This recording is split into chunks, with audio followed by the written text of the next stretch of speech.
नमस्कार दोस्तों, मैं अभिषेक गुरावा हाजिर हूँ एक और सच्ची क्राइम कहानी को लेकर।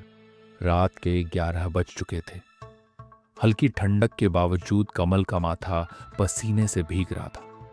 उसका दिल तेजी से धड़क रहा था। नेहा परिवर्तित नाम है कि बदले हुए बर्ताव ने उसके भीतर कई सवाल खड़े कर दिए थे। आखिर ऐसा क्या हुआ था जो उसकी हंसी कहीं गुम हो गई थी? नेहा, क्या बात है? आजकल तुम कुछ बदली बदली सी लग रही हो। कमल ने अपनी आवाज में बेचैनी छुपाते हुए पूछा। नेहा ने सिर झुका लिया। उसकी आंखों में एक अजीब सा डर झलक रहा था। पहले की तरह बात भी नहीं करती। मिलने को कहो तो बहाने बनाती हो। फोन करो तो सही से जवाब तक नहीं देती। कहीं हमारे बीच कोई और तो नहीं आ गया? कमल की आवाज में अब गुस्से के साथ साथ दर्द भी साफ झलकने लगा था। नेहा ने थकी हुई आवाज में जवाब दिया, नहीं, ऐसी कोई बात नहीं है। मेरे जीवन में तुम्हारे अलावा कोई और आ भी नहीं सकता।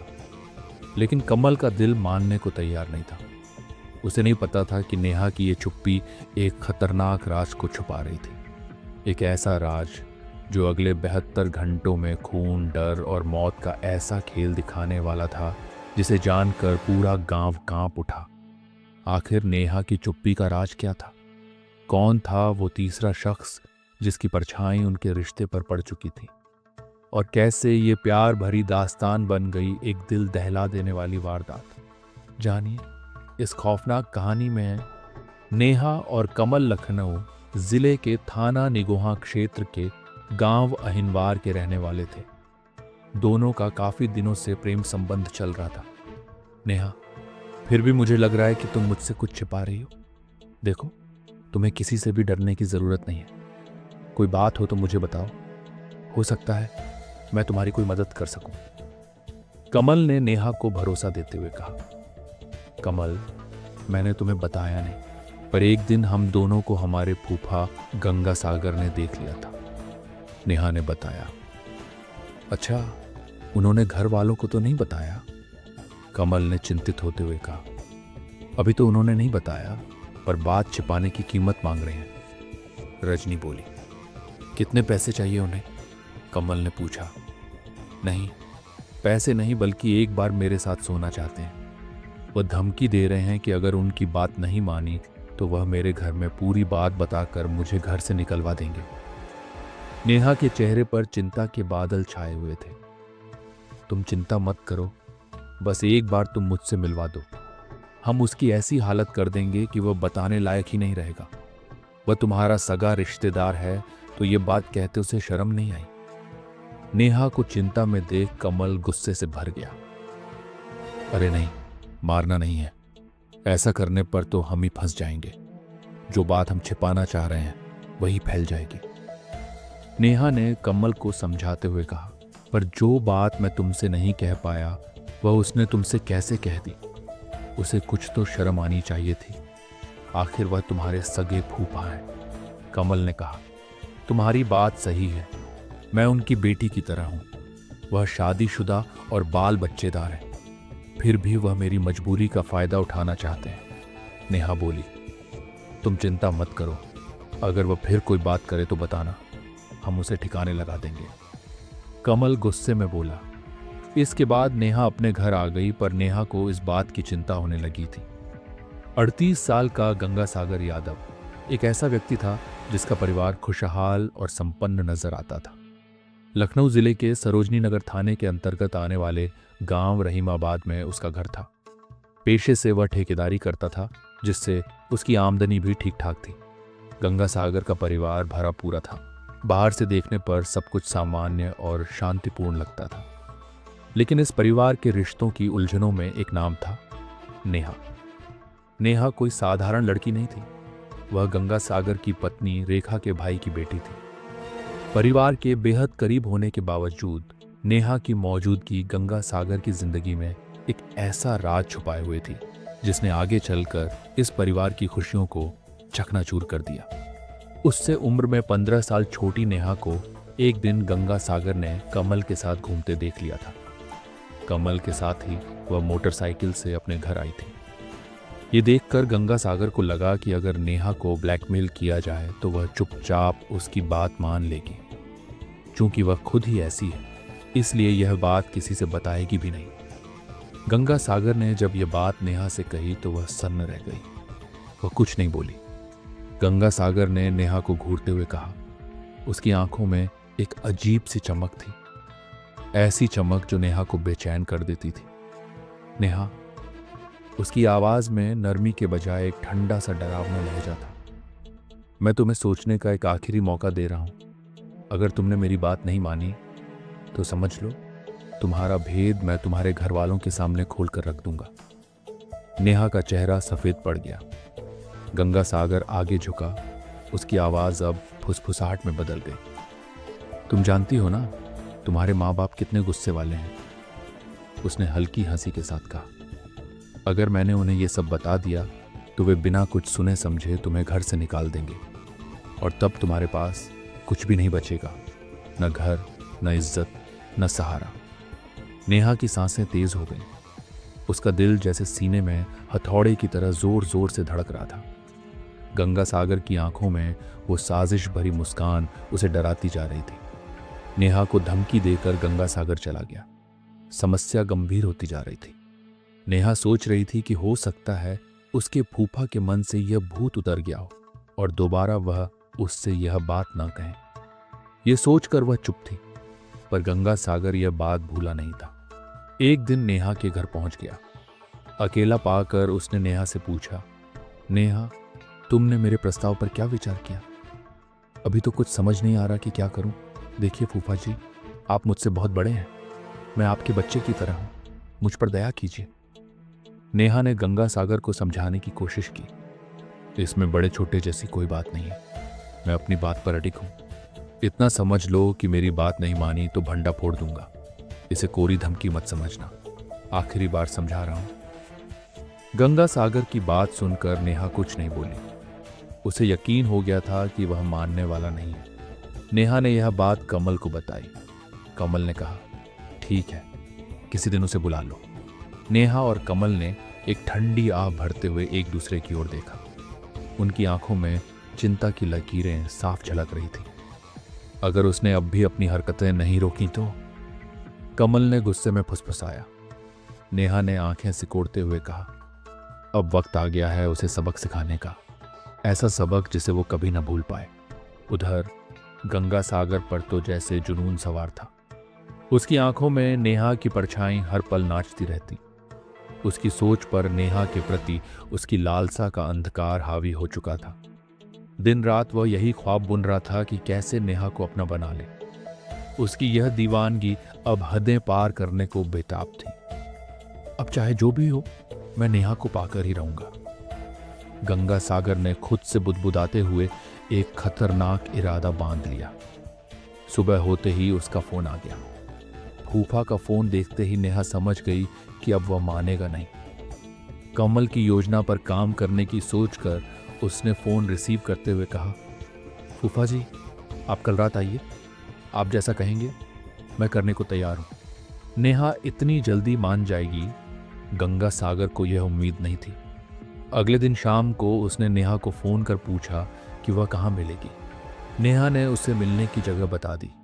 18 जुलाई 2018 को रात गंगा सागर ने 8 बजे अपनी पत्नी को बताया कि पिपरसंड गांव में दोस्त के घर बर्थडे पार्टी है। अपने साथी ठेकेदार विपिन के साथ वह वहीं जा रहा है। गंगा सागर रात 11 बजे तक भी घर नहीं लौटा तो पत्नी रेखा ने उसे फोन किया, लेकिन उसका फोन बंद था। रेखा ने सोचा कि हो सकता है ज्यादा रात होने की वजह से वह वहीं रुक गए होंगे, सुबह आ जाएंगे। अगली सुबह का माहौल सामान्य था, लेकिन रेखा के लिए यह सुबह कुछ अलग थी। सुबह सुबह उसके फोन की घंटी बजी। नींद में डूबी रेखा ने अनमने अंदाज में फोन उठाया, लेकिन दूसरी तरफ से जो आवाज आई उसने उसकी नींद उड़ा दी। किसी ने घबराई हुई आवाज में बताया कि उसके पति गंगा सागर का शव हरिहरपुर पटसा गांव के पास फार्म हाउस के नजदीक पड़ा है। ये सुनते ही रेखा के हाथ पैर कांपने लगे। उसे समझ नहीं आ रहा था कि क्या करे। घबराहट में उसने मोहल्ले के कुछ लोगों को बुलाया। और सभी लोग जल्दी जल्दी उस जगह के लिए निकल पड़े। वहां पहुंचते ही उनके सामने जो नजारा था उसने सभी को सन्न कर दिया। गंगा सागर का शव खून से लथपथ जमीन पर पड़ा था। उसके शरीर पर चाकू के कई गहरे घाव थे, जिससे साफ पता चल रहा था कि उसकी बेरहमी से हत्या की गई थी। रेखा अपने पति की यह हालत देखकर बेसुध होकर वहीं गिर पड़ी। मोहल्ले के लोगों ने उसे संभाला, लेकिन उसका रो रो कर बुरा हाल था। इस बीच किसी ने पुलिस को सूचना दे दी थी। कुछ ही देर में पुलिस वहां पहुंच गई और घटनास्थल की जांच शुरू हो गई। रेखा बार बार यही पूछ रही थी कि उसके पति के साथ ऐसा किसने किया और क्यों किया, लेकिन इस सवाल का जवाब फिलहाल किसी के पास नहीं था। पुलिस ने जरूरी कार्रवाई करके लाश पोस्टमार्टम के लिए भेज दी और गंगा सागर के पिता श्री कृष्ण यादव की तहरीर पर अज्ञात लोगों के खिलाफ मुकदमा दर्ज कर लिया। कुछ देर बाद पुलिस को सूचना मिली कि गंगा सागर की लाल रंग की बाइक घटनास्थल से 22 किलोमीटर दूर असोहा थाना क्षेत्र के भावलिया गांव के पास सड़क किनारे एक गड्ढे में पड़ी है। पुलिस ने वह बरामद कर ली। जिस क्रूरता से गंगा सागर की हत्या की गई थी, उसे देखते हुए सीओ बीना सिंह को लगा कि हत्यारे की मृतक से कोई गहरी खुंदक थी। इसीलिए उसने चाकू से उसका शरीर गोद डाला था ताकि वह जीवित न बच सके। पुलिस ने मृतक के मोबाइल की कॉल डिटेल्स निकलवाकर उसका अध्ययन किया। इसके अलावा पुलिस ने उसकी सालियों, साले, पत्नी सहित कुछ साथी ठेकेदारों से भी बात की। एसएसआई रामफल मिश्रा ने कॉल डिटेल्स खंगालनी शुरू की तो उसमें कुछ नंबर संदिग्ध लगे। लखनऊ के एसएसपी कलानिधि नैथानी ने घटना के खुलासे के लिए एसपी दिनेश कुमार सिंह के निर्देशन में एक टीम का गठन किया, जिसमें थाना प्रभारी अजय कुमार राय के साथ अपराध शाखा के ओमवीर सिंह, सर्विलांस सेल के सुधीर कुमार त्यागी, एसएसआई रामफल मिश्रा, एसआई प्रमोद कुमार, सिपाही सरताज अहमद, वीर सिंह, अभिजीत कुमार, अनिल कुमार, राजीव कुमार, चंद्रपाल सिंह राठौर, विशाल सिंह, सूरज सिंह, राजेश पांडे, जगसेन सोनकर और महिला सिपाही सुनीता को शामिल किया गया। कॉल डिटेल्स से पता चला कि घटना की रात गंगा सागर की नेहा, कमल और कमल के दोस्त बबलू से बातचीत हुई थी। पुलिस ने नेहा से पूछताछ शुरू की और उसे बताया, हमें सब पता है कि गंगा सागर की हत्या किसने की थी। तुम हमें सिर्फ ये बता दो कि आखिर उसकी हत्या करने की वजह क्या थी। नेहा सीधी सादी थी। वह पुलिस की घुड़की में आ गई और उसने स्वीकार कर लिया कि उसकी हत्या उसने अपने प्रेमी के साथ मिलकर की थी। उसने बताया कि उसके फूफा गंगा सागर ने उसका जीना दूभर कर दिया था, जिसकी वजह से उसे यह कदम उठाना पड़ा। नेहा ने पुलिस को हत्या की पूरी कहानी बता दी। गंगा सागर की ब्लैकमेलिंग से परेशान नेहा ने उसे फार्म हाउस के पास मिलने को बुलाया था। वहां कमल और उसका साथी बबलू पहले से मौजूद थे। गंगा सागर को लगा कि नेहा उसकी बात मानकर उसके साथ संबंध बनाने के लिए तैयार है और वह रात 8:30 बजे फार्म हाउस के पीछे पहुंच गया। नेहा उसके साथ ही थी। गंगा सागर के मन में लड्डू फूट रहे थे। जैसे ही उसने नेहा से प्यार मोहब्बत भरी बात करनी शुरू की, वहां पहले से मौजूद कमल ने अंधेरे का लाभ उठाकर उस पर लोहे की रॉड से हमला बोल दिया। गंगा सागर वहीं गिर गया तो चाकू से उसकी गर्दन पर कई वार किए। जब वह मर गया तो कमल और बबलू ने खून से सने अपने कपड़े, चाकू और रॉड वहां से कुछ दूरी पर झाड़ के किनारे जमीन में दबा दिया। दोनों अपने कपड़े साथ लेकर आए थे।